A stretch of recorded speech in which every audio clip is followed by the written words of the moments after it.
नमस्कार और स्वागत है जॉय राइड लर्निंग स्टोरीज में। आज सुनिए मुंशी प्रेमचंद की दिल छू लेने वाली कालजयी कहानी, दो बैलों की कथा। यह सिर्फ हीरा और मोती की नहीं, आत्मसम्मान और दोस्ती की मिसाल है। तो चलिए डूबते हैं इस अद्भुत सफर में। जानवरों में गधा सबसे ज्यादा बुद्धिमान समझा जाता है। हम जब किसी आदमी को पहले दर्जे का बेवकूफ कहना चाहते हैं तो उसे गधा कहते हैं। गधा सचमुच बेवकूफ है या उसके सीधेपन, उसकी निरापद सहिष्णुता ने उसे यह पदवी दे दी है, इसका निश्चय नहीं किया जा सकता। गायें सींग मारती हैं, ब्याही हुई गाय तो अनायास ही सिंहनी का रूप धारण कर लेती है। कुत्ता भी बहुत गरीब जानवर है, लेकिन कभी कभी उसे भी क्रोध आ ही जाता है, किंतु गधे को कभी क्रोध करते नहीं सुना, न देखा। जितना चाहो गरीब को मारो, चाहे जैसी खराब सड़ी हुई घास सामने डाल दो, उसके चेहरे पर कभी असंतोष की छाया भी नहीं दिखाई देगी। वह शाख में चाहे एक आध बार कुल्लेल कर लेता है, पर हमने तो उसे कभी खुश होते नहीं देखा। उसके चेहरे पर स्थायी विषाद स्थायी रूप से छाया रहता है। सुख दुख हानि लाभ किसी भी दशा में उसे बदलते नहीं देखा। ऋषियों मुनियों के जितने गुण हैं वे सभी उसमें पराकाष्ठा को पहुंच गए हैं, पर आदमी उसे बेवकूफ कहता है। सद्गुणों का इतना अनादर, कदाचित सीधापन संसार के लिए उपयुक्त नहीं है। देखिए ना, भारतवासियों की अफ्रीका में क्या दुर्दशा हो रही है। क्यों अमेरिका में उन्हें घुसने नहीं दिया जाता? बेचारे शराब नहीं पीते, 4 पैसे कुसमय के लिए बचाकर रखते हैं, जी तोड़कर काम करते हैं, किसी से लड़ाई झगड़ा नहीं करते, 4 बातें सुनकर गम खा जाते हैं, फिर भी बदनाम हैं। कहा जाता है वे जीवन के आदर्श को नीचा करते हैं। अगर वे ईंट का जवाब पत्थर से देना सीख जाते तो शायद सभ्य कहलाने लगते। जापान की मिसाल सामने है। एक ही विजय ने उसे संसार की सभ्य जातियों में गण्य बना दिया, लेकिन गधे का एक छोटा भाई और भी है जो उसे कम ही गधा है, और वह है बैल। जिस अर्थ में हम गधा का प्रयोग करते हैं, कुछ उसी से मिलते जुलते अर्थ में बछिया के ताऊ का भी प्रयोग करते हैं। कुछ लोग बैल को शायद बेवकूफी में सर्वश्रेष्ठ कहेंगे, मगर हमारा विचार ऐसा नहीं है। बैल कभी कभी मारता भी है, कभी कभी अड़ियल बैल भी देखने में आता है, और भी कई रीतियों से अपना असंतोष प्रकट कर देता है, अतएव उसका स्थान गधे से नीचा है। झूरी के पास 2 बैल थे, हीरा और मोती। देखने में सुंदर, काम में चौकस, डील में ऊंचे। बहुत दिनों साथ रहते रहते दोनों में भाईचारा हो गया था। दोनों आमने सामने या आसपास बैठे हुए एक दूसरे से मूक भाषा में विचार विनिमय किया करते थे। एक दूसरे के मन की बात को कैसे समझा जाता है हम कह नहीं सकते। अवश्य ही उनमें कोई ऐसी गुप्त शक्ति थी जिससे जीवों में श्रेष्ठता का दावा करने वाला मनुष्य वंचित है। दोनों एक दूसरे को चाट कर सूंघ कर अपना प्रेम प्रकट करते। कभी कभी दोनों सींग भी मिला लिया करते थे, विग्रह के नाते से नहीं, केवल विनोद के भाव से, आत्मीयता के भाव से। जैसे दोनों में घनिष्ठता होते ही धौल धप्पा होने लगता है। इसके बिना दोस्ती कुछ फुसफसी, कुछ हल्की सी रहती है, फिर ज्यादा विश्वास नहीं किया जा सकता। जिस वक्त ये दोनों बैल हल या गाड़ी में जोत दिए जाते और गर्दन हिला हिला कर चलते, उस समय हरेक की चेष्टा होती कि ज्यादा से ज्यादा बोझ मेरी ही गर्दन पर रहे। दिन भर के बाद दोपहर या संध्या को दोनों खुलते तो एक दूसरे को चाट छूट कर अपनी थकान मिटा लिया करते। नांद में खली भूसा पड़ जाने के बाद दोनों साथ उठते, साथ नांद में मुंह डालते और साथ ही बैठते थे। एक मुंह हटा लेता तो दूसरा भी हटा लेता था। संयोग की बात, झूरी ने एक बार गोई को ससुराल भेज दिया। बैलों को क्या मालूम वे कहां भेजे जा रहे हैं। समझे, मालिक ने हमें बेच दिया। अपना यूं बेचा जाना उन्हें अच्छा लगा या बुरा कौन जाने, पर झूरी के साले गया को घर तक गोई ले जाने में दांतों पसीना आ गया। पीछे से हाँकता तो दोनों दाएं बाएं भागते, पगहियां पकड़कर आगे से खींचता तो दोनों पीछे की ओर जोर लगाते, मारता तो दोनों सींगे नीची करके हुंकारते। अगर ईश्वर ने उन्हें वाणी दी होती तो झूरी से पूछते, तुम हम गरीबों को क्यों निकाल रहे हो? हमने तो तुम्हारी सेवा करने में कोई कसर नहीं उठा रखी। अगर इतनी मेहनत से काम न चलता था और काम ले लेते, हमें तो तुम्हारी चाकरी में मर जाना कबूल था। हमने कभी दाने चारे की शिकायत नहीं की। तुमने जो कुछ खिलाया वह सिर झुकाकर खा लिया, फिर तुमने हमें इस जालिम के हाथ क्यों बेंच दिया? संध्या समय दोनों बैल अपने नए स्थान पर पहुंचे। दिन भर के भूखे थे, लेकिन जब नांद में लगाए गए तो एक ने भी उसमें मुंह नहीं डाला। दिल भारी हो रहा था। जिसे उन्होंने अपना घर समझ रखा था वह आज उनसे छूट गया। ये नया घर, नया गांव, नए आदमी उन्हें बेगाने से लगते थे। दोनों ने अपनी मूक भाषा में सलाह की एक दूसरे को कनखियों से देखा और लेट गए। जब गांव में सोता पड़ गया तो दोनों ने जोर मारकर पग हाथ उड़ा डाले और घर की तरफ चले। पगहे बहुत मजबूत थे, अनुमान न हो सकता था कि कोई बैल उन्हें तोड़ सकेगा, पर इन दोनों में इस समय दूनी शक्ति आ गई थी। एक एक झटके में रस्सियां टूट गईं। झूरी प्रातःकाल सोकर उठा तो देखा कि दोनों बैल चरनी पर खड़े हैं। दोनों की गर्दनों में आधा आधा ग्राम लटक रहा था, घुटने तक पांव कीचड़ से भरे हैं और दोनों की आंखों में विद्रोहमय स्नेह झलक रहा है। झूरी बैलों को देखकर स्नेह से गदगद हो गया, दौड़कर उन्हें गले लगा लिया। प्रेमालिंगन और चुंबन का वह दृश्य बड़ा ही मनोहर था। घर और गांव के लड़के जमा हो गए और तालियां बजा बजाकर उनका स्वागत करने लगे। गांव के इतिहास में यह घटना अभूतपूर्व न होने पर भी महत्वपूर्ण थी। बाल सभा ने निश्चय किया, दोनों पशु वीरों का अभिनंदन पत्र देना चाहिए। कोई अपने घर से रोटियां लाया, कोई गुड़, कोई छोकर, कोई भूसी। एक बालक ने कहा, ऐसे बैल किसी के पास न होंगे। दूसरे ने समर्थन किया, इतनी दूर से दोनों अकेले चले आए। तीसरा बोला, बैल नहीं हैं वे, उस जन्म के आदमी हैं। इसका प्रतिवाद करने का किसी को साहस नहीं हुआ। झूरी की स्त्री ने बैलों को द्वार पर देखा तो जल उठी, बोली, कैसे नमक हराम बैल हैं कि एक दिन वहां काम न किया, भाग खड़े हुए। झूरी अपने बैलों पर यह आक्षेप न सुन सका। नमक हराम क्यों है? चारा दाना न दिया होगा तो क्या करते? स्त्री ने रोब के साथ कहा, बस तुम ही तो बैलों को खिलाना जानते हो और तो सभी पानी पिला पिला कर रखते हैं। झूरी ने चिढ़ाया, चारा मिलता तो क्यों भागते? स्त्री चिढ़ गई, भागे इसलिए कि वे लोग तुम जैसे बुद्धुओं की तरह बैल को सहलाते नहीं, खिलाते हैं तो रगड़कर जोतते भी हैं। ये दोनों ठहरे कामचोर भाग निकले। अब देखूं कहां से खली और छोकर मिलता है। सूखे भूसे के सिवा कुछ न दूंगी, खाएं चाहे मरें।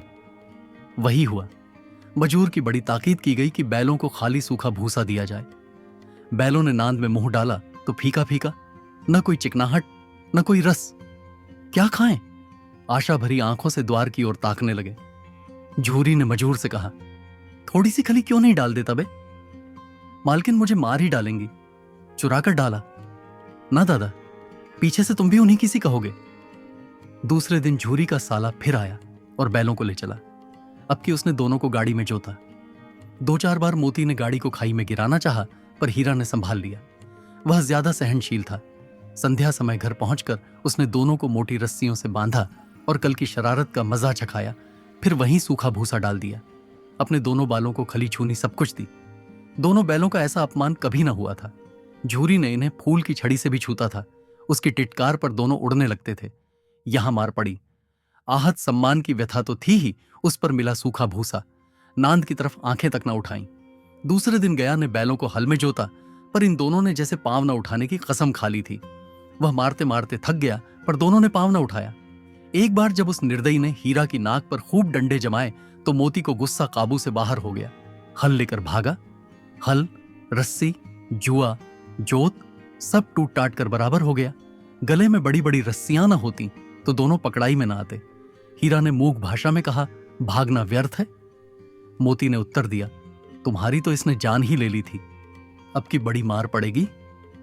पड़ने दो, बैल का जन्म लिया है तो मार से कहां तक बचेंगे। गया 2 आदमियों के साथ दौड़ा आ रहा है, दोनों के हाथों में लाठियां हैं। मोती बोला, कहो तो दिखा दूं मजा, मैं भी लाठी लेकर आ रहा है।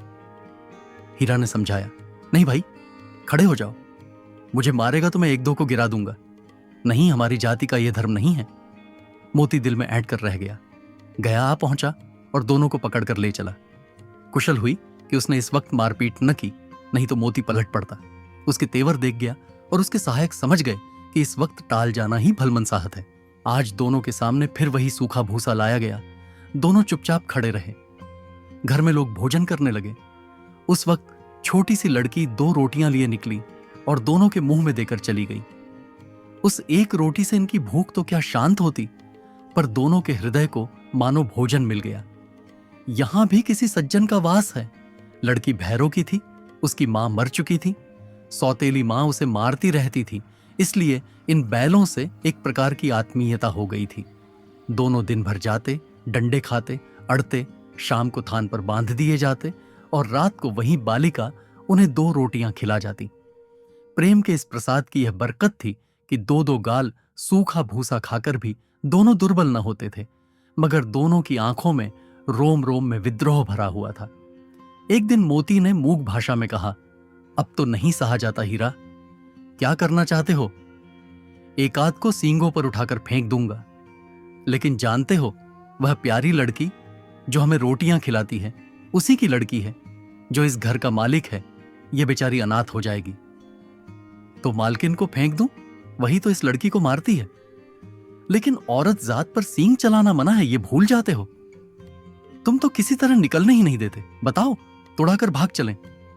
हां, यह मैं स्वीकार करता, लेकिन इतनी मोटी रस्सी टूटेगी कैसे? इसका एक उपाय है। पहले रस्सी को थोड़ा चबा लो, फिर एक झटके में जाती है। रात को जब बालिका रोटियां खिलाकर चली गई तो दोनों रस्सियां चबने लगे, पर मोटी रस्सी मुंह में ना आती थी। बेचारे बार बार जोर लगाकर रह जाते थे। सहसा घर का द्वार खुला और वह लड़की निकली। दोनों सिर झुकाकर उसका हाथ चाटने लगे। दोनों की पूंछें खड़ी हो गईं। उसने उनके माथे सहलाए और बोली, यह खोल देती हूं, चुपके से भाग जाओ, नहीं तो ये लोग मार डालेंगे। आज घर में सलाह हो रही है कि इनकी नाकों में नाथ डाल दी जाए। उसने गराव खोल दिया, पर दोनों चुप खड़े रहे। मोती ने अपनी भाषा में पूछा, अब चलते क्यों नहीं? हीरा ने कहा, चलें तो, लेकिन कल इस अनाथ पर आफत आएगी, सब इसी पर संदेह करेंगे। सहसा बालिका चिल्लाई, दोनों फूफा वाले बैल भागे जा रहे हैं। ओ दादा, दादा, दोनों बैल भागे जा रहे हैं। ओ दादा, दादा, दोनों बैल भागे जा रहे हैं, जल्दी दौड़ो। गया हड़बड़ाकर भीतर से निकला और बैलों को पकड़ने चला। वे दोनों भागे। गया ने पीछा किया और भी तेज हुए। गया ने शोर मचाया, फिर गांव के कुछ आदमियों को भी साथ लेने के लिए लौटा। दोनों मित्रों को भागने का मौका मिल गया। सीधे दौड़ते चले गए, यहां तक कि मार्ग का ज्ञान रहा।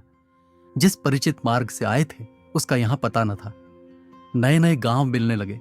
तब दोनों एक खेत के किनारे खड़े होकर सोचने लगे, अब क्या करना चाहिए? हीरा ने कहा, मुझे मालूम होता है राह भूल गए। तुम भी बेतहाशा भागे, वहीं उसे मार गिराना था। उसे मार गिराते तो दुनिया क्या कहती? वह अपने धर्म छोड़ दे, लेकिन हम अपना धर्म क्यों छोड़ें? दोनों भूख से व्याकुल हो रहे थे। खेत में मटर खड़ी थी, चरने लगे। रह रहकर आहट लेते रहे थे, कोई आता तो नहीं है। जब पेट भर गया, दोनों ने आजादी का अनुभव किया तो मस्त होकर उछलने कूदने लगे। पहले दोनों ने डकार ली, फिर सींग मिलाए और एक दूसरे को ठेकने लगे। मोती ने हीरा को कई कदम पीछे हटा दिया, यहां तक कि वह खाई में गिर गया। तब उसे भी क्रोध आ गया। संभल कर उठा और मोती से भिड़ गया। मोती ने देखा कि खेल में झगड़ा हुआ चाहता है तो किनारे हट गया। अरे ये क्या, कोई सांड डौंकता चला आ रहा है। हां, सांड ही है। वह सामने आ पहुंचा। दोनों मित्र बगलें झांक रहे थे। सांड पूरा हाथी था। उसे भिड़ना जान से हाथ धोना है, लेकिन न भिड़ने पर भी जान बचती नजर नहीं आती। इन्हीं की तरफ आ भी रहा है। कितनी भयंकर सूरत है। मोती ने मूक भाषा में कहा, बुरे फंसे, जान बचेगी, कोई उपाय सोचो। हीरा ने चिंतित स्वर में कहा, अपने घमंड में फूला हुआ है, आरजू विनती न सुनेगा। भाग क्यों न चले? भागना कायरता है तो फिर यहीं मरो। बंदा तो 9 2 11 होता है, और जो दौड़ाए तो फिर कोई उपाय सोचो जल्द। उपाय यह है कि उस पर दोनों जने एक साथ चोट करें। मैं आगे से रगेता हूं, तुम पीछे से रगे दो। दोहरी मार पड़ेगी तो भाग खड़ा होगा। मेरी ओर झपटे, तुम बगल से उसके पेट में सींग घुसेड़ देना। जान जोखिम है, पर दूसरा उपाय नहीं है। दोनों मित्र जान हथेली पर लेकर लपके। सांड को भी संगठित शत्रुओं से लड़ने का तजुर्बा न था। वह तो एक शत्रु से मल्ल युद्ध करने का आदी था। ज्यों ही हीरा पर झपटा, मोती ने पीछे से दौड़ाया। सांड उसकी तरफ मुड़ा तो हीरा ने रगेदा। सांड चाहता था कि एक एक करके दोनों को गिरा ले, पर ये दोनों भी उस्ताद थे, उसे वह अवसर न देते थे। एक बार सांड झल्लाकर हीरा का अंत कर देने के लिए चला कि मोती ने बगल से आकर उसके पेट में सींग भोंक दिया। सांड क्रोध में आकर पीछे फिरा तो हीरा ने दूसरे पहलू में सींगे चुभा दिया। आखिर बेचारा जख्मी होकर भागा और दोनों मित्रों ने दूर तक उसका पीछा किया, यहां तक कि सांड बेदम होकर गिर पड़ा। तब दोनों ने उसे छोड़ दिया। दोनों मित्र जीत के नशे में झूमते चले जाते थे। मोती ने सांकेतिक भाषा में कहा, मेरा जी चाहता था कि बचा को मार ही डालूं। हीरा ने तिरस्कार किया, गिरे हुए बैरी पर सींग न चलाना चाहिए। यह सब ढोंग है। बैरी को ऐसा मारना चाहिए कि फिर न उठे। अब घर कैसे पहुंचोगे वह सोचो। पहले कुछ खा लें तो सोचें। सामने मटर का खेत था ही। मोती उसमें घुस गया। हीरा मना करता रहा, पर उसने एक न सुनी। अभी 2 ही 4 ग्रास खाए थे कि आदमी लाठियां लिए दौड़ पड़े और दोनों मित्र को घेर लिया। हीरा तो मेड़ पर था, निकल गया। मोती सींचे हुए खेत में था। उसके खुर कीचड़ में ढंसने लगे, न भाग सका। पकड़ लिया। हीरा ने देखा संगी संकट में है तो लौट पड़ा, फंसेंगे तो दोनों फंसेंगे। रखवालों ने उसे भी पकड़ लिया। प्रातःकाल दोनों मित्र कांजी हौस में बंद कर दिए गए। दोनों मित्रों को जीवन में पहली बार ऐसा साबिक्का पड़ा था कि सारा दिन बीत गया और खाने को एक तिनका भी न मिला। समझ में ना आता था ये कैसा स्वामी है। इससे तो गया फिर भी अच्छा था। यहां कई भैंसें थीं, कई बकरियां, कई घोड़े, कई गधे, पर किसी के सामने चारा न था। सब जमीन पर मुर्दों की तरह पड़े थे। कई तो इतने कमजोर हो गए थे कि खड़े भी ना हो सकते थे। सारा दिन मित्र फाटक की ओर टकटकी लगाए रहते, पर कोई चारा न लेकर आता दिखाई दिया। तब दोनों ने दीवार की नमकीन मिट्टी छाटनी शुरू की, पर इससे क्या तृप्ति होती। रात को भी जब कुछ भोजन न मिला तो हीरा के दिल में विद्रोह की ज्वाला दहक उठी। मोती से बोला, अब नहीं रहा जाता मोती। मोती ने सिर लटकाए हुए जवाब दिया, मुझे तो मालूम होता है कि प्राण निकल रहे हैं। आओ दीवार तोड़ डालें। मुझसे तो अब कुछ नहीं होगा। बस इसी बूथ पर अकड़ते थे, सारी अकड़ निकल गई। बाड़े की दीवार कच्ची थी। हीरा मजबूत तो था ही। अपने नुकीले सिंग दीवार में गड़ा दिए और जोर मारा तो मिट्टी का एक चिप्पड़ निकल आया। फिर तो उसका साहस बढ़ा। उसने दौड़ दौड़ कर दीवार पर चोटें की और हर चोट में थोड़ी थोड़ी मिट्टी गिराने लगा। उसी समय कांजी हौस का चौकीदार लालटेन लेकर जानवरों की हाजिरी लेने आ निकला। हीरा का उद्दंडपन्न देखकर उसे कई डंडे रसीद किए और मोटी सी रस्सी से बांध दिया। मोती ने पड़े पड़े कहा, आखिर मार खाई, क्या मिला? अपने बूते भर जोर तो मार दिया। ऐसा जोर मारना किस काम का कि और बंधन में पड़ गए? जोर तो मारता ही जाऊंगा, चाहे कितने ही बंधन पड़ते जाएं। जान से हाथ धोना पड़ेगा, कुछ परवाह नहीं, यूं भी तो मरना ही है। सोचो, दीवार खुद जाती तो कितनी जानें बच जाती। इतने भाई यहां बंद हैं, किसी की देह में जान नहीं है। 2-4 दिन यही हाल रहा तो मर जाएंगे। हाँ, ये बात तो है। अच्छा तो ला, फिर मैं भी जोर लगाता हूं। मोती ने भी दीवार में सींग मारा। थोड़ी सी मिट्टी गिरी और फिर हिम्मत बढ़ी। फिर तो वह दीवार में सींग लगाकर इस तरह जोर करने लगा मानो किसी प्रतिद्वंदी से लड़ रहा है। आखिर कोई 2 घंटे की जोर आजमाई के बाद दीवार ऊपर से लगभग 1 हाथ गिर गई। उसने दूनी शक्ति से दूसरा धक्का मारा तो आधी दीवार गिर पड़ी। दीवार का गिरना था कि अधमरे से पड़े हुए सभी जानवर चेत उठे। तीनों घोड़ियां सरपट भाग निकली, फिर बकरियां निकली, इसके बाद भैंस भी खसक गई, पर गधे अभी तक ज्यों के त्यों खड़े थे। हीरा ने पूछा, तुम दोनों क्यों नहीं भाग जाते? एक गधे ने कहा, जो कहीं फिर पकड़ लिए जाएं तो क्या हरज है, अभी तो भागने का अवसर है। हमें तो डर लगता है, हम यहीं पड़े रहेंगे। आधी रात से ऊपर जा चुकी थी। दोनों गधे अभी तक खड़े सोच रहे थे कि भागें या न भागें, और मोती अपने मित्र की रस्सी तोड़ने में लगा हुआ था। जब वह हार गया तो हीरा ने कहा, तुम जाओ, मुझे यहीं पड़ा रहने दो, शायद कहीं भेंट हो जाए। मोती ने आंखों में आंसू लाकर कहा, तुम मुझे इतना स्वार्थी समझते हो? हीरा, हम और तुम इतने दिनों एक साथ रहे हैं, आज तुम विपत्ति में पड़ गए हो तो मैं तुम्हें छोड़कर अलग हो जाऊं? बोले तुम किले, हीरा ने कहा, बहुत मार पड़ेगी, लोग समझ जाएंगे, ये तुम्हारी शरारत है। मोती ने गर्व से बोला, जिस अपराध के लिए तुम्हारे गले में बंधना पड़ा, उसके लिए अगर मुझे मार पड़े तो क्या चिंता? इतना तो हो ही गया कि 9-10 प्राणियों की जान बच गई, वे सब तो आशीर्वाद देंगे। ये कहते हुए मोती ने दोनों गधों को सींगों से मार मार कर बाड़े से बाहर निकाला और तब अपने बंधु के पास आकर सो रहा। भोर होते ही मुंशी और चौकीदार तथा अन्य कर्मचारियों में कैसी खलबली मची, इसके लिखने की जरूरत नहीं। बस इतना ही काफी है कि मोती की खूब मरम्मत हुई और उसे भी मोटी रस्सी से बांध दिया गया। 1 सप्ताह तक दोनों मित्र वहां बंधे पड़े रहे। किसी ने चारे का एक त्रे भी न डाला। हां, एक बार पानी दिखा दिया जाता था, यही उनका आधार था। दोनों इतने दुर्बल हो गए थे कि उठा तक नहीं जाता था, ठठरियां निकल आई थीं। एक दिन बाड़े के सामने डुग्गी बजने लगी और दोपहर होते होते वहां 50-60 आदमी जमा हो गए। तब दोनों मित्र निकाले गए और लोग आकर उनकी सूरत देखते और मन फीका करके चले जाते। ऐसे मृतक बैलों का कौन खरीदार होता? सहसा एक दड़ियल आदमी, जिसकी आंखें लाल थीं और मुद्रा अत्यंत कठोर, आया और दोनों मित्र के कूल्हों में उंगली गोदकर मुंशी जी से बातें करने लगा। चेहरा देखकर अंतर्ज्ञान से दोनों मित्रों का दिल कांप उठे। वह क्यों है और क्यों टटोल रहा है, इस विषय में उन्हें कोई संदेह न हुआ। दोनों ने एक दूसरे को भीत नेत्रों से देखा और सिर झुका लिया। हीरा ने कहा, गया के घर से नाहक भागे, अब तो जान न बचेगी। मोती ने अश्रद्धा के भाव से उत्तर दिया, कहते हैं भगवान सबके ऊपर दया करते हैं, उन्हें हमारे ऊपर दया क्यों नहीं आती? भगवान के लिए हमारा जीना मरना दोनों बराबर है। चलो अच्छा ही है, कुछ दिन उसके पास तो रहेंगे। एक बार उस भगवान ने उस लड़की के रूप में हमें बचाया था, क्या अब न बचाएंगे? यह आदमी छुरी चलाएगा, देख लेना। तो क्या चिंता है? मांस, खाल, सींग, हड्डी सब किसी के काम आ जाएगा। नीलाम हो जाने के बाद दोनों मित्र उस धड़ियल के साथ चले। दोनों की बोटी बोटी कांप रही थी। बेचारे पांव तक ना उठा सकते थे, पर भय के मारे गिरते पड़ते भागे जाते थे, क्योंकि वह जरा भी चाल धीमी हो जाने पर डंडा जमा देता था। राह में गाय बैलों का एक रेवड़ हरे भरे हार में चरता नजर आया। सभी जानवर प्रसन्न थे, चिकने, चप्पल। कोई उछलता था, कोई आनंद से बैठा पागुर करता था। कितना सुखी जीवन था इनका, पर कितने स्वार्थी हैं सब। किसी को चिंता नहीं कि उनके दो बाई बधिक के हाथ पड़े कैसे दुखी हैं। सहसा दोनों को ऐसा मालूम हुआ कि परिचित राह है। हां, इसी रास्ते से गया उन्हें ले गया था। वही खेत, वही बाग, वही गांव मिलने लगे। प्रतिक्षण उनकी चाल तेज होने लगी। सारी थकान, सारी दुर्बलता गायब हो गई। आह, ये लो, अपना ही हार आ गया। इसी कुएं पर हम पुर चलाने आया करते थे, यही कुआं है। मोती ने कहा, हमारा घर नजदीक आ गया है।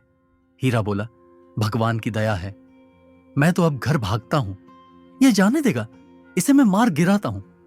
नहीं नहीं, दौड़कर थान पर चलो, वहां से आगे हम न जाएंगे। दोनों उन्मत्त होकर बछड़ों की भांति कुल्लेलें करते हुए घर की ओर दौड़े। वह हमारा थान है।